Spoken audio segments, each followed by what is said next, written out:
Pokud jste zmatení, říkáte si, jestli už jsme se konečně dostali do psychiatrické léčebny, kam patříme, zklamu vás, je to pouze nový pokoj. Ale kousek u nás je psychiatr. Jo, jsem si díval. Psycholog, podle mě jenom. Psychiatr? No, jo? že jo. Ve stejné budově, ano. Takže to máme případně blízko. Záleží, co budeme probírat vždycky. Každopádně tohle je náš nový prostor na natáčení. Studio, pro nás to bude pořád pokoj, protože v pokoji musíme zůstat on brand. A tady teďka budou vznikat veškerý podcasty a videa. Myslím, že to takový bílý. Je to bílý, ale má to svoje výhody a to, že tady věci víc vyniknou, jako třeba náš nesponzorovaný nápoj Dr. Pepper. Musíme začít pušovat, musíme mít jako příspěvek na nájem, víš co? Jo. To se nedařilo. Třeba se to změní, víš co? Teďka, když děláme ty in témata, takže, jako The Bachelor, tak jo, musíme být jako televize nova. Zapřemýšlíme o interiérových úpravách. Že jo? Já mám rád bílou. Ano, máš rád, tak to je Daniel Landa, ale jako obecně je to takové nudné. Uvidíme, co se bude dát vymyslet. Nebo minimálně na zdraví, ano. Na nový prostor. To je to místo, to je ten časopis, co prodávají ti nejúspěšnější biznesmeni. A vůbec o čem to kurva mluvíš? Nový prostor? Aha.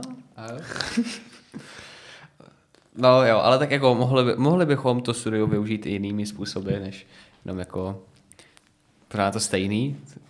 Takže ještě určitě, kdybychom třeba nevyjmenovali interiér, přece jenom jako interiér, ten samotný content nějak nezlepší, tak bychom třeba to mohli změnit nějakou třeba druhou kamerou, eventually, ale to přece nemůže poněkud. Náročnější potom na zpracování na druhou stranu. Na zpracování zároveň to poněkud větší investice. To taky, ale v dnešní době stačí iPhony, oba máme docela nový, takže to se rozhodně dá taky využít. Spíš to nebude jako úplně jednotný potom s tou hlavní kamerou, ale to tolik nemusí vadit minimálně pro naše účely v tuhle chvíli. Takže Mimo OCD možná, ale to je... Mimo OCD určitě, ale o tom se tady teďka nebudeme bavit. Protože to už by pak nám málo kdo věřil, že tohle není psychiatrická léčebna. Co budeme dneska probírat, tak napřed si dáme něco, co vás všechny baví, a to je zahraniční politika. Ano. A potom teda i něco poněkud špásovnějšího, volnočasovějšího.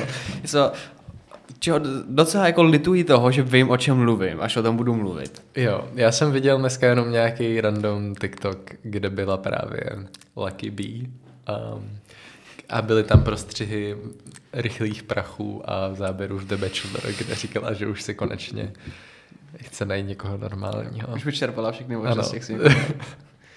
A pusa na prvním rande ti přijde hodně. To tam taky bylo. Ne. Bylo, no, pusa na prvním rande, to mi přijde hodně, jak ten prostřih bere ty prachy. No, tak teda jo. No. To byl dobrý. Já jsem jich viděl spoustu.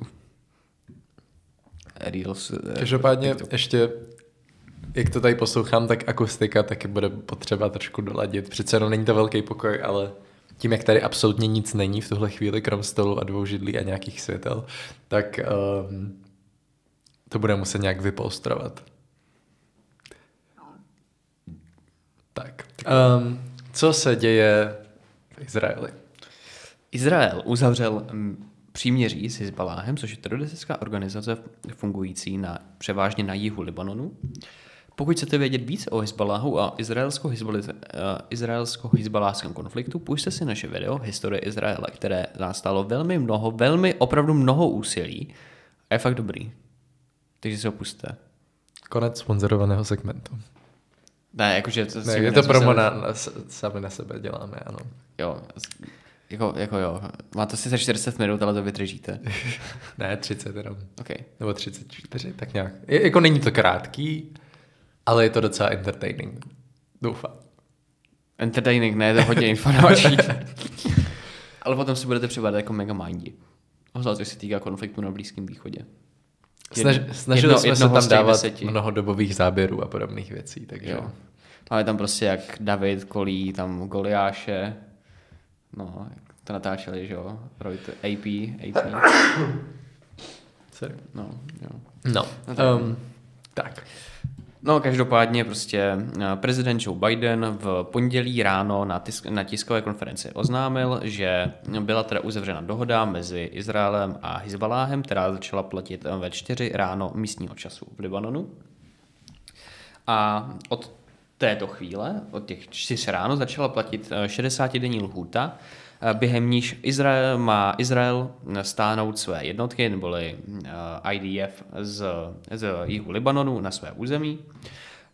Zatímco Hizbalách má zase své bojovníky stáhnout na sever až za řeku Litání, která vlastně už byla před nějakými 30 lety předmětem konfliktu, nebo Izrael vlastně se snažil dosáhnout této řeky, protože kolem ní právě operovalo toto hnutí. A zároveň normální libanonská armáda má se dostat do této oblasti právě na jih země, aby právě toto území kontrolovala a bylo to nějaké nárazníkové pásmo teda mezi Hizbaláhem a Izraelem. Mm-hmm.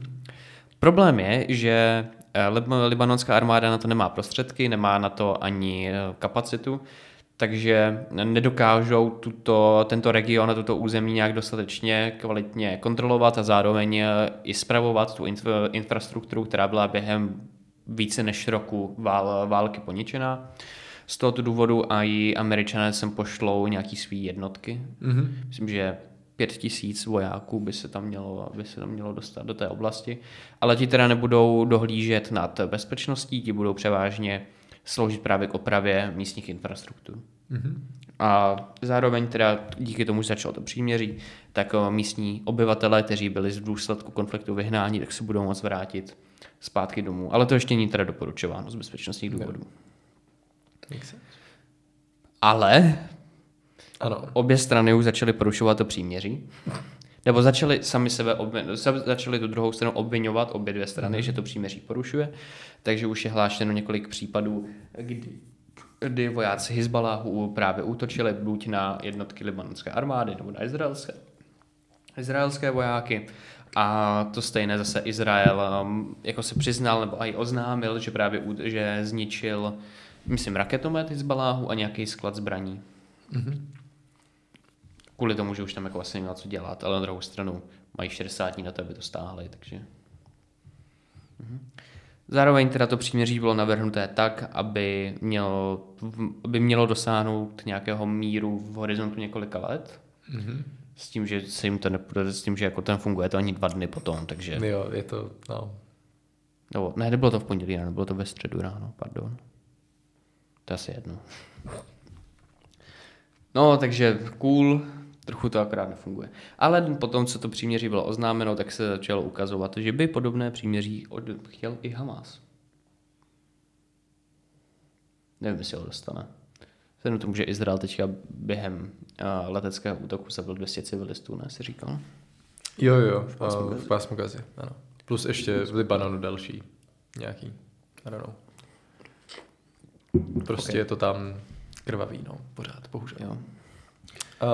Jak se vyvíjí situace Rusko-Ukrajina? O co žádá Ukrajina? A co si o tom myslíš? Co se děje na Ukrajině? Ne, jakože... ne, jakože chce, aby byla okamžitě přijmutá do NATO. Jo? Teda, no. To nevím. Že on podle mě řekl v nějakém videu, že jako Zelenský, že je ochotný připustit nějaký územní ztráty, pokud se Ukrajina okamžitě přidá na to. Tak jo, co si budem, pozice Ukrajiny už teďka není nejlepší a jenom tak se nezlepší, protože prostě tam ta kapacita vojáků už bohužel není, no. Takže možná je to nejrozumnější varianta. Je to docela smutný. Mm-hmm. No dobře, jako já věřím, že Ukrajina má právo na celý svý území, tak kdybychom my Češi prostě byli, já nevím, bez Sudet, že to by bylo úplně jedno. No. To je v důsledku možná nějaký za pár let, ale jako cítíš se takový jako ukřivděnej, jo? No. No to ty ne. Já ne. No. A to nás dneska nezajímá, dneska se tomu nebavíme. Co nás zajímá, tak je to, že Rusko dostává vojensky na prdel, akorát ne na Ukrajině, ale v Sýrii. Protože tam syrští islamističtí ozbrojenci ze skupiny Hayat Tahrir Ash-Sham. Hej, kámo, nemůžete mít normální názvy, kámo. To je hrozný. Jinak možná abych se jenom opravil, nutně asi neřekl, že by připustil územní ztráty, ale řekl, že by byl ochotný vyjednávat s Putinem. To je něco podobného, no. Může znamenat vůbec cokoliv. Jo, ale nevím, proč jsem si myslel, že jako to tam bylo zmíněný, možný, že to bylo, ale nechci to prezentovat jako fakt. No. Okay.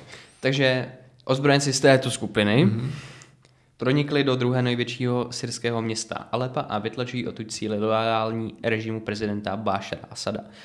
Tyto síly jsou zároveň tvořeny i ruskou armádou a jsou vedeny i ruskými důstojníky. A vlastně to Alepo už je celé dobyté, ale tyto ozbrojenci dále postupují severem Sýrie. A zatímco teda Syřané společně s Rusy se pořád dál a dál stahují. Což je pro Ukrajinu dobrý kvůli tomu, že teďka tam Rusko bude muset vázat více svých jednotek. Nebo ta oblast bude vázat více ruských jednotek, budou jich to muset posílat, což jim trochu uleví. Ale nedá se úplně říct, jakože leč máme jako logiku teda nepřítel mého nepřítele, mým přítelem, tak jako tohle jsou v podstatě teroristi, jo? Je to něco podobného jako islámský stát, co jsem tak pochopil, tyto ozbrojenci, takže to není žádná výhra. Na druhou stranu Asad taky není zrovna žádný jako zlatý člověk, mohli jsem nosit do nějakých 4 milionů životů jeho vlastních občanů. Jaj. Jo, To není dobrý, no. Tak trochu hajzl, no. Takových je ale spousta. Jo, když tak Asad ani není v Sýrii, jo. Asad je zrovna teďka v Rusku. Jaj. A co je docela zajímavý, tak je to, že tyto ozbrojence podporuje Turecko. A vlastně, když to řeknu blbě, tak Turecko by mělo stát za Hamásem, nebo za Palestinou. A zároveň za Palestinou ale stojí Sýrie, nebo oficiální syrská vláda, takže je to takový jako kontraproduktivní, jo? Nebo jako mohli by si to trochu sladit, kluci.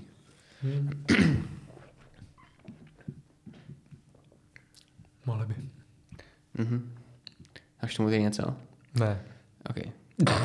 Ale Co si z této zprávy pamatuješ? vůbec nic. No, to je jasný. Každopádně, na co už jsem dostal briefing před natáčením. Jsou prezidentské, tuším, volby v Rumunsku. Je to tak? No, nejsou, počkej. Co trepeš? Co? Už byly volby. No byly, no, ale jako situace ohledně prezidentských voleb v Rumunsku, tak. Ta nás nezajímá vůbec. No tak nějak s ní souvisí TikTok, že jo? Proto nás zajímá. Nebo? Jo, já jsem se dostal z Gruzií, promiň.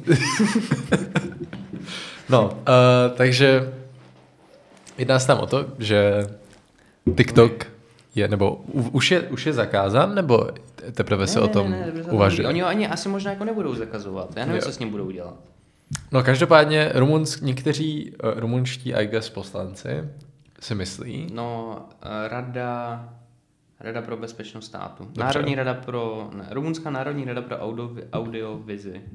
Ano, tak tito lidé si myslí, že se na TikToku nedělo všechno tak, jak by mělo a ten vítězný kandidát, jméno prosím? Kalina. No, gratulujeme k výhře ve Slavíku. Ano. No. Georgescu. Tak, brácha. Ano. Tento člověk vyhrál a prý ho TikTok jeho videa doporučoval víc než videa jeho protikandidátu. TikTok samozřejmě veškeré obvinění odmítá a tak no. TikTok algoritmus je obecně podle mě tak magical, že tam se bude těžko něco dokazovat. Jakože... No, obecně teda se mělo jednat o to, no, kdybych to našel, já jsem úplně rozhledný, někam nový prostor a jsem z toho úplně vyukaný. Prostě jsi nervózní, že jo?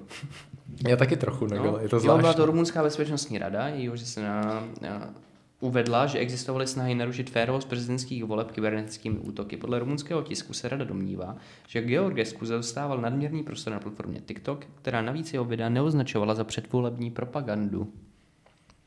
Naopak dosah jiných kandidátů podle rady platforma snižovala. Platforma TikTok podle agentury AFP odmítla, že by zvýhodňovala některé kandidáty. Mě bolí zub, vole. Já jsem takovou zubaře, jo, a nevím, myslíš, že to Vypadáš tak, no. Počkej, no, Dávalo bolí by mě to smysl. Ne, dobrý, mě jenom z toho otoku, je to prostě, tam jde ta bolest. To dává smysl. Dobrý, není to zub. Bolí to dost. To mě mrzí. Mhm. Chceš pauzu? Ne, Chceš to vydýchat? ne, pokračuj. Dobře. To za mě. Víš, že to zvládneš. Jen nezvládnu. Jak to? Já si můžu vzít potom až zprávu ohledně AI, ale... No dobře, tak pojďme mluvit i o tom.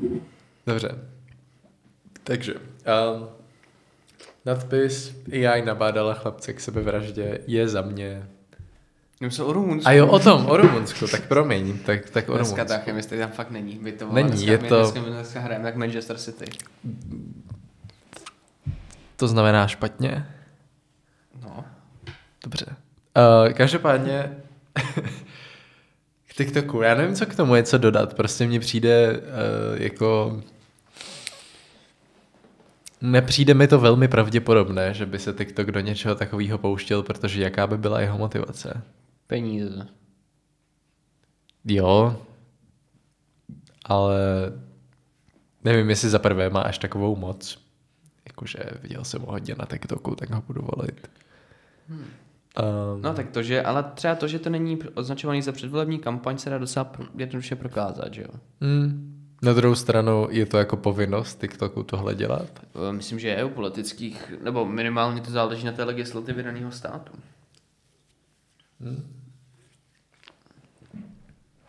Jsem si upřímně nevšiml u žádných videí, třeba ani nevím, Alenky, že to je nějak taglý.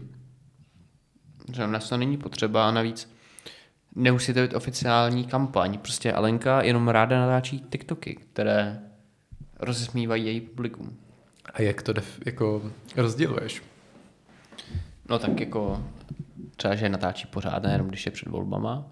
Ne, často to nenese žádný hesla, jakože prostě Alenka, která tam tančí, jako která říká... Že je Delulu. Cože? Že je Petr Fiala Delulu. No tak jako...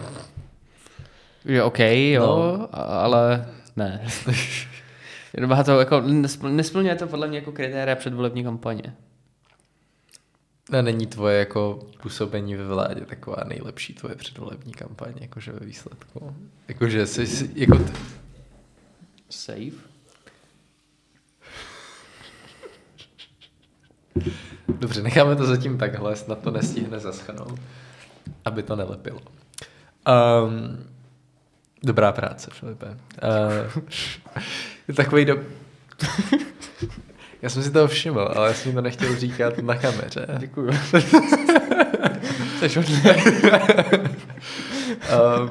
Podle mě bych na to ale potom zapomněl a šel bys s tím do Filharmonie brněnské.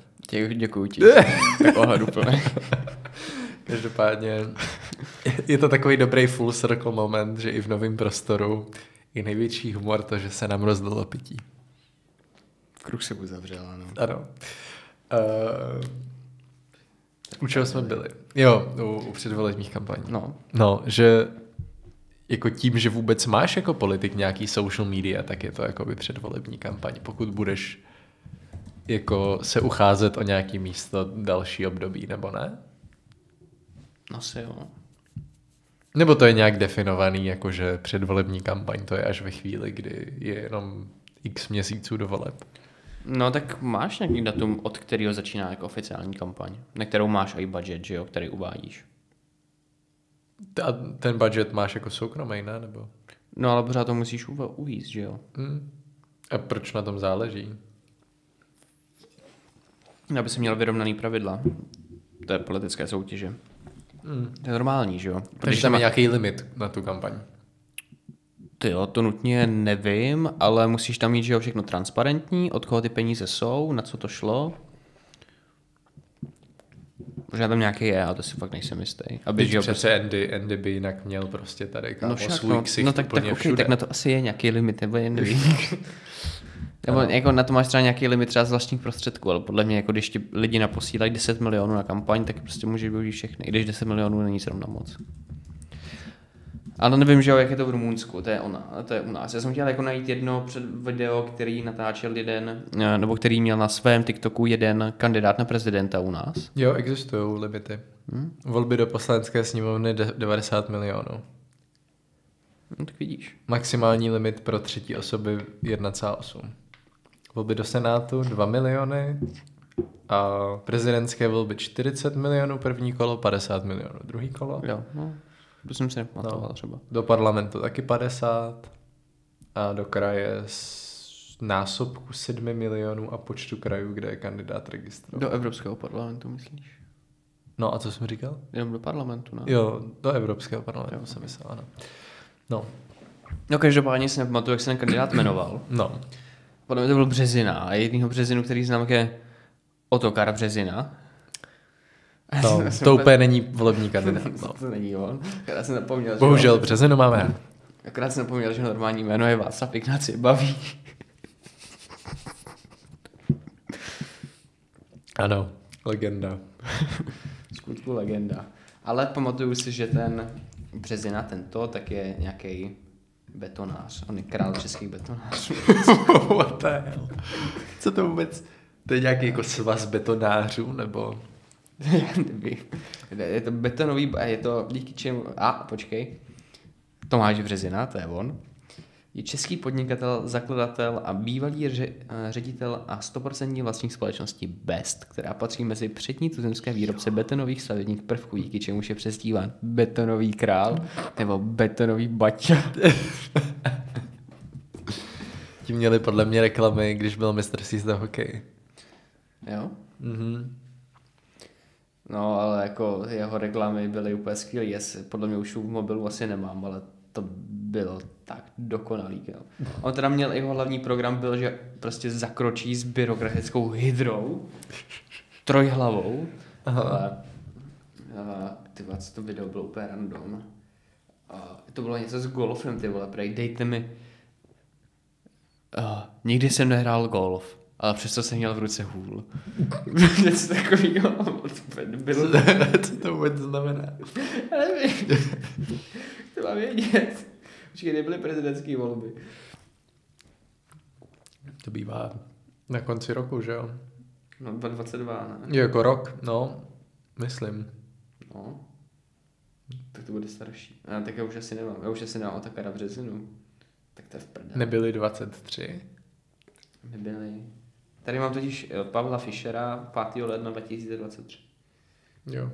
No, tak jako začátek roku 2023. No, a tak ty nemám to tady, bohužel. Kain Tomáš Březina prostě. Ach jo, tak legendární video. Kdybych se přihlásil na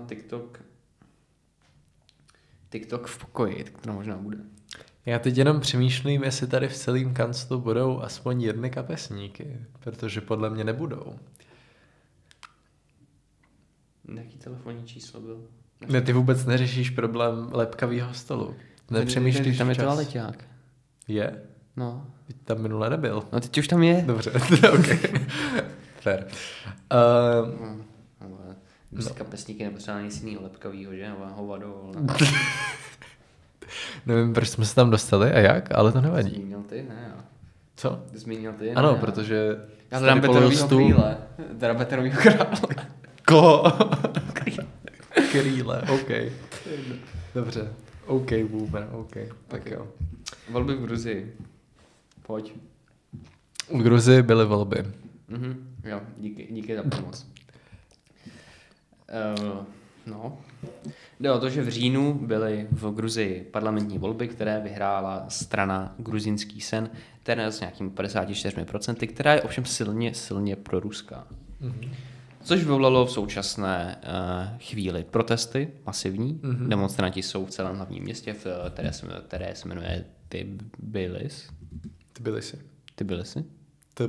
ano. Tbilisi. Ano, tam není to první I, to je jenom TB. Tbilisi. Ano. Tbilisi. Dík. No a vláda nasadila proti těmto demonstrantům policisty, což by bylo asi normálně legitimní, akorát ti policisti se chovají jak pan Ondráček v 89. To už není úplně legitimní. Používají i vodní děla, nemají problém demonstranty mlátit, s čím však už trochu narušují základní lidské právo, to je shromažďovat se a protestovat. Míru milovně. Akorát parlament zároveň volí její prezidenta Gruzie a tyto prezidentské volby mají být za měsíc. Ovšem, současná prezidentka Gruzie oznámila, že tato vláda není legitimní, protože pravděpodobně možná tyto volby byly i sfalšovány ve prospěch právě této strany a nehodlá se svého mandátu vzdát, dokud nebude legitimně ustanoven dokud nebude ustanoven legitimně zvolený parlament, který pak legitimně zvolí mého nástupce, řekla Zubašviliová. Hej, kámo, oni to jsou tak hezký jména. Jo, úplně normálně jsou sexy. Jo, jejich nejlepší volba se jmenuje Kvarašejlova. Nikdo neví, jak to vysvětlit. Když se do Google zahráš Kvara, tak ti to najde. Dobře, ok. Všichni mu prostě říkají Kvara. No, takže tak. A což je takový, jako, je to docela nepříjemný, jako když prezidenta nevolí teda lid, ale volí ho pořád parlament, tak jak to bylo u nás dříve. A ty vlastně jakožto prezident, ale ten parlament neuznáváš. Zároveň šéfka unijní diplomacie už oznámila, že zavedou pravděpodobně nějaký sankce vůči gruzijské vládě, pokud nepřestane provozovat policejní násilí na protivládních demonstrantech. Cool. Můžeme na lifestyle? Ty moc chceš dopačit. Já moc chci se orientovat v tom, o čem se bavíme, ano. Aspoň trošku. Je to moje chyba, já vím. Dodnes jsi neorientoval, takže už... Trošičku. Ok, pojď na to AI. Je to velmi bizarní případ, který je spíš vtipnej.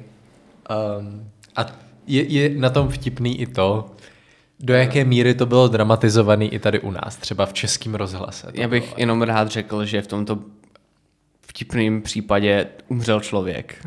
A tak to se bavíme o jiným, ty myslíš, a o tom už jsme se bavili, ten roleplay bot, co ho jako nabádal toho 14letého kluka k sebevraždě. Ne, to byl Gemini. No ale ten se nezabil, vole. Zabil se. Ne? Jo? Kámo, Reddy, to je ten jméno toho studenta, uvedl, že se cítil přímo ohrožen a že ho to vyděsilo víc než na den.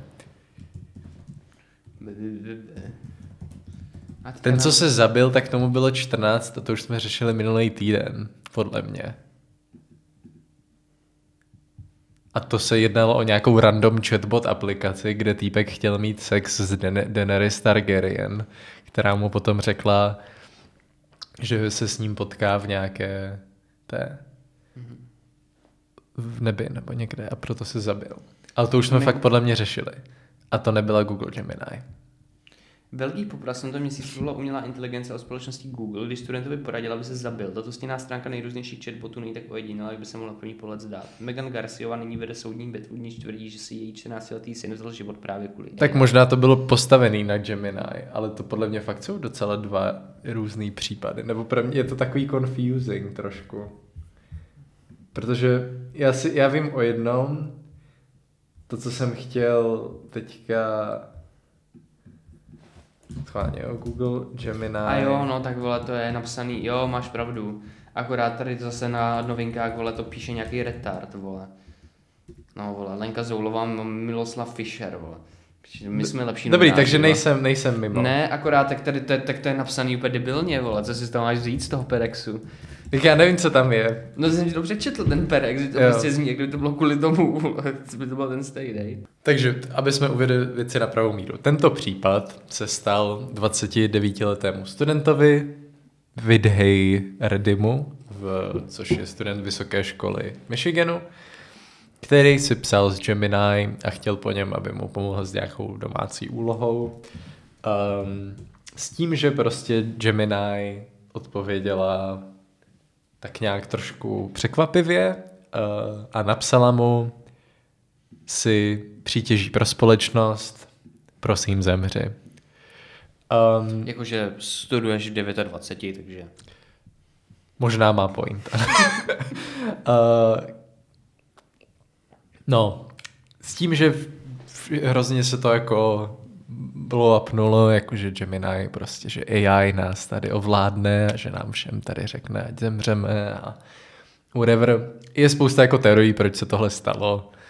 S tím, že jen jako pár z nich je prostě, že to byl nějaký jako weird bug, který byl třeba zapříčiněný i tím, že jakoby Gemini nebo obecně jakýkoliv z těch jako lepších AI modelů si celkem i pamatuje jako kontext o tom, o čem jste se bavili jako v předchozích konverzacích, že je možný, že se to tam nějakým způsobem dostalo i v tuhle chvíli. Je to prostě bottom line je, že neovládnou nás tady robotinou, ne minimálně ne teď a nevyzabíjí nás, nechtějí nás zabít. Je to prostě random error v technice, který se stává dennodenně v jakékoliv jiné technologii, takže... Ale samozřejmě AI je velmi touchy téma pro spoustu lidí, kteří se toho bojí. Koukal jsem na nějaký průzkum na Novinkách, nějakou anketu, jestli lidi používají AI a reálně jsem si myslel, že třeba bude to aspoň 70/30, že ano a ne, ale v Česku třeba reálně odpověď, že ji používají denně i nějakých 5 až 10%. Takže myslím si, že ve chvíli, kdy nebo že se spousta lidí nemusí bát, že jim vezme práci AI, protože lidi nebudou ochotní používat, protože se toho bojí. Souhlasím. Nebo tomu nerozumí. A proto se toho bojí. Mně se líbil nějaký článek, kde bylo, že něco jako Dear AI, nechceme, aby si za nás dělala umění, chceme, aby si za nás prostě dělala domácí práce. Jakože, OK, fair, souhlasím, ale že jako reálně, když to AI očividně zvládne líp, no ono to nezvládne líp, že AI jako takový není schopný generovat umění, oni prostě vezme jako obrázek a nakomponuje jich několik dohromady, ale že prostě, když potom ta poptávka je, když to lidi takhle využívají, tak to přece není chyba té AI, to dělají ti lidi jako takový, kdo tomu dávají tasky, kdo to takhle programujou. A jako, že jo, kdyby AI byla schopná dělat domácí práce v tuhle chvíli nějak efektivně, tak je dělá, že jo. Taky se to k tomu jako, ono to k tomu směřuje, ale je to spíš otázka robotů, ne AI, jakože ten robot nemusí umět přemýšlet na to, aby uměl vyžehlit, když mu dáš po každé tu žehličku na stejné místo. Takže asi tolik k tomu. Je to prostě taková bizarní zpráva. Reddyho sestra řekla, že prostě se bojí a že vyhodila všechno elektroniku. Taková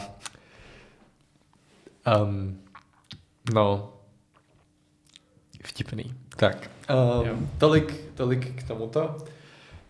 Co se stalo v The Bachelor? Jestli člověk ani dodělá nové zápis. No, The Bachelor.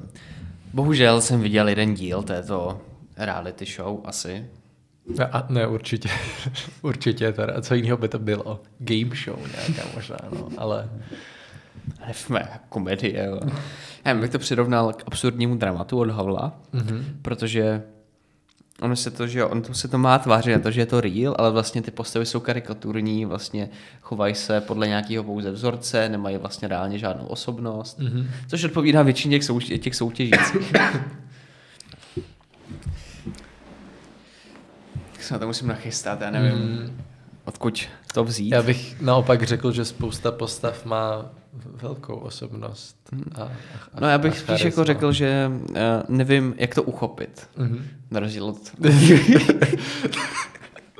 Fair. No, bavili jsme se o tom, že to prostě se zjistilo, že v tom The Bacheloru, tak jedna z účastnic Denisa, tak provozovala No prostě se živila jakožto... Natáčením videí, něco Natáčením jako my, videí, akorát, něco že jako nám my. to nevydělává, ano. Ano. Ale taky to většinou jsou nějaký jako white room, akorát místo white table mají black couch. Tak. Jo. Můžeme taky pořídit. Jo. No. Oh yeah. Potom se ale zjistilo, že další soutěžící, která je původem z Ukrajiny, jmenuje se Olga, tak má na internetu pod nějakým nicknamem Olsí Blondie, nebo něco takového. Olsí Blond, nevím. Taky spoustu solových videí zase. Mm-hmm. Něco jako COVID například. COVID nebo COVID? COVID. Ano. Jaký měl video se Smusou, takže Olsí nemá video se Smusou. A tam... To je jedno. Nedělala parodie na nějaký dětský pořady. Ano. No, dobře. Opět nevím, jak to uchopit.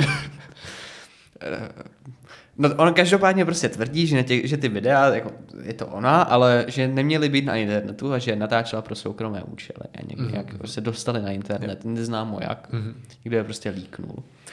A ještě další účastnice, která se jmenuje Linda, a ta je někde původem z Maroka nebo z Alžírska, tak ta pracovala jakožto masérka, dělala erotické masáže intimních partií s cílem vyvrcholení. Ano, to je hezky řečeno. Jo. To bys mohl dělat marketingy. Tak to bylo popsáno na Super.cz. Prostě masáž s happy endem. No. Počkej, je to ona? Je to ona. Jo. A zároveň má endometriózu. Koho? To je nemoc, vole. A jaká?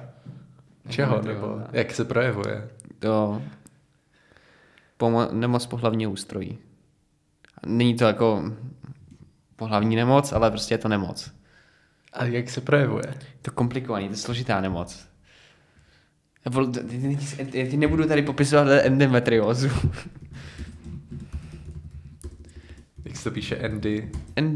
Endometrióza. Endometrio. Není to Andy jak Babiš.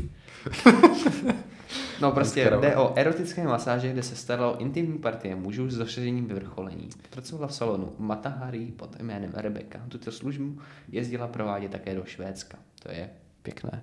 Endometrioza je chronické onemocnění, které se projevuje přítomností děložní sliznice neboli endometria mimo dutinu děložní. No a jo, a ta Olga tak byla pod pseudonymem Olsen Bonfire. Ale to už nedodržuje formát českých pornohereček. No. Jakože A tak to by měla být Ukrajinka. Olsen B třeba, ale B už máme, tak třeba C. Třeba Central C. Ano. A ne, tak máš, jo, ona že jo, je z Ukrajiny, takže to nemusí dodržovat. A to jako to zrovna jako slovili nějakou jako Guy Fawkes Night, tak si řekla Bonfire. Jo. Dobře, to není až tak zajímavý. Potom je tam ještě bývalá snoubenka, myslím, že už ji teda vyhodil, ten bachelor. Ano. Nebo ne, nevím. No, prostě bývalá snoubenka Karlose Vémoly. Ta se taky jmenuje Denisa. A je známá jako Bobina. Ano, to je jak ta zpěvačka z 70. Ulrichová. Ano. Počkej, chci Bobina Bachelor, Bobinu Ulrichovou by tady napísalo, tak to už nechci. No ale tak dejme tomu, že Bobina je poměrně neekologická. Jakým způsobem? Dejme tomu, že jestli si bude přát vikingský pohřeb na vikingský způsob, tak by se měli postarat o to, aby tam bylo opravdu hodně chrastí, protože podmořskému životu by její pozůstatky nemuseli udělat moc dobře. Jo, rozumím. Jo. Prostě želvičky by to noci. Jo, chápu. Hodně plastu. Hodně plastu.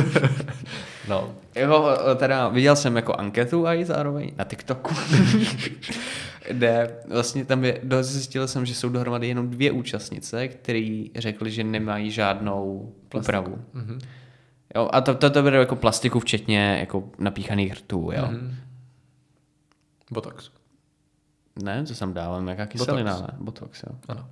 Jo. A protože potom je ještě nějaká ta kyselina a i nějaká. Jo, ale to ti jako zase roztáhne Jo. ty. Ty se nějak orientuješ. Já jsem viděl toho taky spoustu reality shows, akorát ne ty český. Třeba Selling Sunset. Teď co zás? To jsou prostě ženský architektky v Beverly Hills, teda architektky, realitní makléřky v tom Beverly Hills a prodávají drahý baráky a taky mají všechny hodně charisma a drahý Velký auta charisma. a kabelky a tak, no. A Chápu. právě tyto úpravy taky. Okay. No. Jsou to takový skoro investorky do nemovitostí. Skoro. Skoro. Chápu. A oni investují způsobem, že v klubu si najdou někoho, kdo rád investuje tím tradičním způsobem. Jo. No. Chápu. Nevím, jestli v klubu zrovna, to je asi jedno, nebo možná toho zájemce o tu nemovitost. Ti k tomu mají takový dobrý přístup. No. Jdeme na... Jsme ještě neskončili. Ještě neskončil. Dobře, Ne. dobře. Teďka bylo to v televizi, tak tam byli na nějakém randíčku, byli tam v plavkách na téma pobřežní hlídky, takže holky, paní, slečny vlastně, Ano. když hledají, že obačová, logicky. Tak tam byli těch červených, pěkně, jak to Bobina vypadá jak Pamela Anderson, mají přiměřeně stejně plastu. A byl tam ten chudák, podle mě, No. v plavkách a Bobina k němu tak jako přišla. A potom já jsem se podívala tam jako pod plavky a jako, vypadá to dobře. A je tam nějaká blond skupina. Prostě skupina blond holek. Po 3 se označili za krotitelky hadů.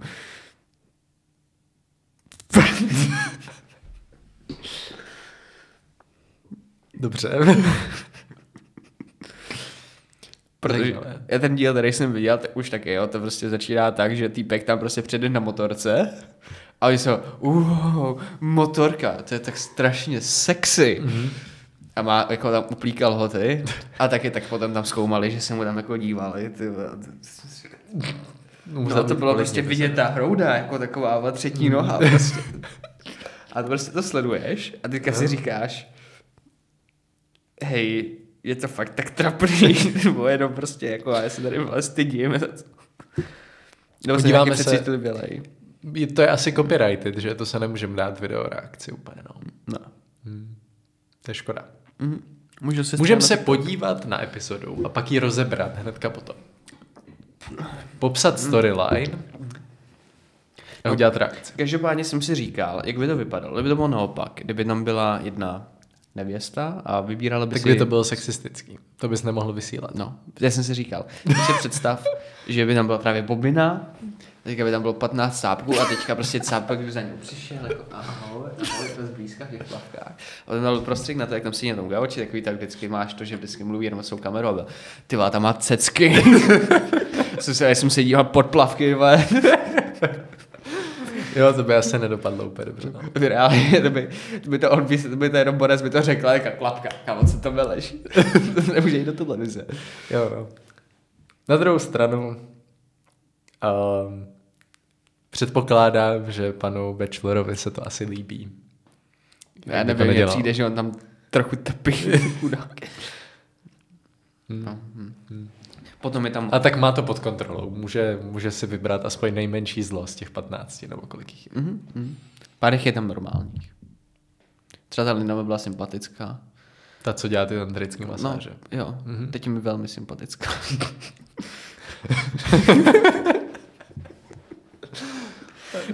Fair. Měli bychom si trochu pospíšit, protože nám za chvíli začíná koncert. Máme čas. Jsme sofistikovaní gentlemani, proto jdeme na Antonia Vivaldiho. Jo, tak já jsem... To je všechno. Zlepšila šance, že zaskórujeme. Že? Stačí, když se zvedneš ve svých úplných kalhotech a třeba ještě vzrostou. Ty šance. Já nejsem tady Jan, jak se jmenuje? Sofo. Prostě Honza. Honza. Bachelor, jo. A tomu se taky dívali na zadek úplných kalhotech. No. Tak. Prostě Bachelor rovná se přehlídka dám, které mají velmi dobré nebo mají dobré sexuální vzdělání a praxi. Jo. Jo. Takže vlastně je to taková loterie, tím, že jako každý týden jako na někoho něco praskne, tak jako koho si vlastně nakonec jako vybere. Jasně. Jo, podle mě to bude jako hodně o štěstí, jako bude se muset jako bude se fakt snažit. S tím, že třeba ta Lucky Bee, tak ta už řekla, že Honza nebude moc lucky, co se týká jako sdělování informací ze její strany, protože prostě to, že má třeba 5leté dítě a to, kde pracovala, mu sdělí jako až jako mezi něma bude důvěra. Jo. To jistě to ocení.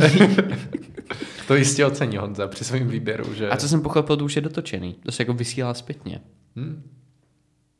Mě se to se zklamalo. To jo, no, to je takový, jako produkčně to jednodušší asi, no, ale... Zklamání. No, tak. Máme dál. Random shit. A jo, random shit, no vidíš to. Na to nemůžem zapomenout. Jako to by byl špatný start pro nový prostor. Prostě skipnout random shit. To vidíš to. No. Učitelka studentům omylem rozdala psí mamlsky. A teď pozor, ano, já vím, že to nedává smysl, ale je to tady napsáno. Jedno skončilo v nemocnici. U kosatek se zřejmě vracejí do módy lososí klobouky. Pomáhal zraněné seniorce. Brit pokutu za parkování musí přesto zaplatit. V Budějovicích naháněli vypasené prase, které proniklo sousedovi na zahradu. Děda nechal na slovenské dálnici řídit 15letého vnuka. Naměřili mu 180 km za hodinu. Kámoš jak hrom. Musk strávil nejslavnostnější večer USA s Trumpem v jeho rezidenci. Pilotka na Aljašce na den díku vzdání zahazuje lidem z letadla mražené krocany. Si to ocení. Dlouhá léta spolu hráli online, teď se poprvé sešli osobně. Psí tulák z Nové Bystřice zabloudil desítky kilometrů na hlubokou. Domů se vrátil po 4 roce. Žák v Anglii si k referátu přinesl výbušninu. Školu museli evakuovat. Indická rodina měla své auto ráda. Vystrojila mu pohřeb za 110 000. Kočka John se v Anglii zasekla v okapové rouře. Hasiči ji museli vysekat i s kusem okapu. Delfíni si neohroženě pohrávali s ocasem aligátora. Čínský obchod s módou nasadil místo figurín živé modelky na běžeckých pásech. Strážníci v Plzni zastavili auto v zákazu vjezdu. Rošádu za volantem nepochopili. Otče náš, jen sklákáš na nebesích. V Madridu stoupá obliba církve gumové kachničky. Aktivisté ve Walesu v boji proti rasismu navrhují zóny se zákazem psů. Soud potrestal Jihokorejce, který se vyhýbal vojenské službě přejídáním. Muž v USA odevzdal do útulku 1000 myší. Ty se nezřízeně páří. Snažil se policii ujet na sekačce. Po zásahu taserem se sám střelil do ruky. Zlodějíček ukradl dodávku i se skladnicí. Dlouho se neradoval. V japonské školce v noci záhadně zmizely boty. Nastražená kamera natočila lasičku v akci. Češce utekl pes na letištní plochu v Paříži. Do pátrání už nasadili i dron. Na obálky jí psali oslovení slečna, přestože je vdaná. Londýnská učitelka za to hnala školu k soudu.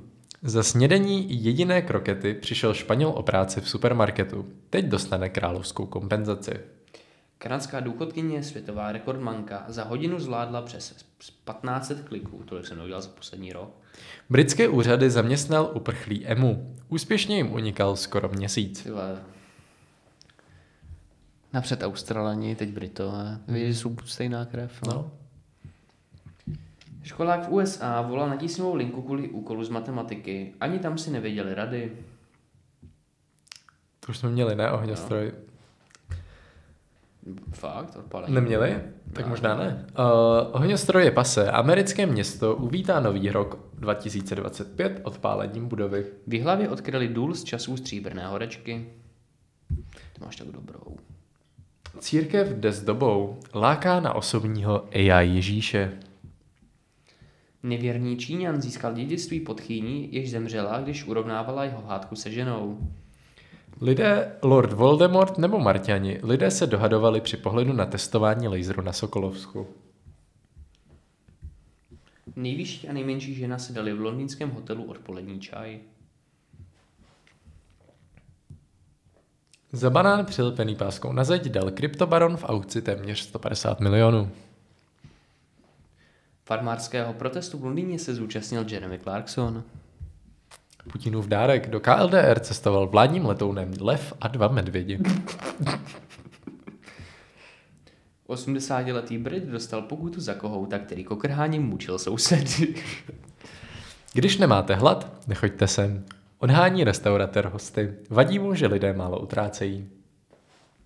Čínská To už firma jsme měli. Jo?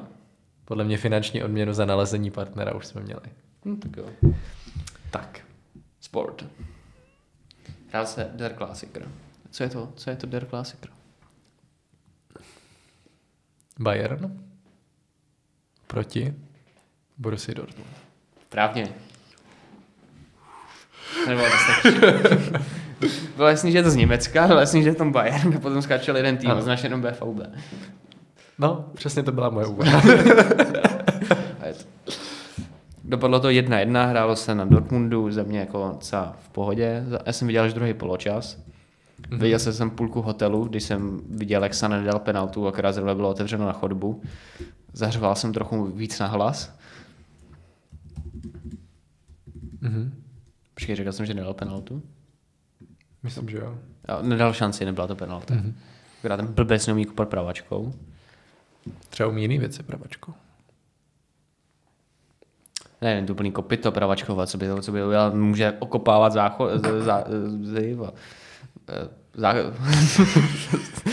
zákopy, ale už není, nejsou 40. let. Okopávat záchody. No. Spíš záhony. No. No a jako říkal jsem, vždycky nevím, s někým jsem se to dělal, jsem říkal, tam jsem byl minulý týden, víš, na tom stadionu. No. Zároveň dneska hrál Liverpool s Manchesterem City a Liverpool vyhrál 2-0. Na to jsem si měl vsadit, protože bych to měl správně. Jsem si typoval. No a nevím, jestli jsi nějak zaznamenal, tak Manchester City už nevyhrál nějakých 7. zápas v řadě. S tím, že z těch 7 zápasů snad jenom jednou remizoval, ne všechny prohrál. A to znamená, že jsem na tom přibližně stejně jako Sparta. Špatně. Velmi špatně. Sparta, loňský šampion naší ligy, se, jako vím, že to jenom jako nerozebíráme, ale tohle je fakt jako anomálie. Protože když se podíváme na výsledky Sparty, tak Sparta naposledy vyhrála před měsícem, od té doby má 2 prohry, potom 2 remízy a teďka prohrá zase remíza s tím, že v lize mistrů dostala 6-0 od Atletica Madrid. Sparta je v lize mistrů. Jo. Jo. Cool. A jako Slavia ta sice hraje dobře, ale v Evropské lize stejně prohraje proti blbýmu Fenerbahče, který trénuje Mourinho. Cože? Ne, jako v pohodě, ale teda jako díval jsem se, Slavia mnohem lepší, dostanou 2 úplně blbý góly. Jakože hrajou dobře, ale k čemu jim to je, když jako nemají body, že jo? To tomu českému koeficientu moc nepomůžou. To je všechno. To je opravdu všechno. Děkujeme, že jste se koukali. Jak dopadla ta velká cena ještě? To nás zajímá. Jo, Max Verstappen, mistr světa, Formule 1. Ano. Jo? A Max Verstappen vyhrál s náskokem 6 vteřin na Charlesa Leclerca a na 3. Oscara Piastryho má skoro 7 vteřin náskok. Jo. Dobrá práce. Takže potvrdil Jde mu to. Jo. Tak jo. Šikovnej kluk. Tak zase u dalšího dílu. Jo. Budou i teďka víc videa snad. Jo. Ještě uvidíme o čem. Jo. Můžeme dát nějakou anketu třeba na Instagram. Uvidíme. Mám Instagram? Ahoj. Zdar.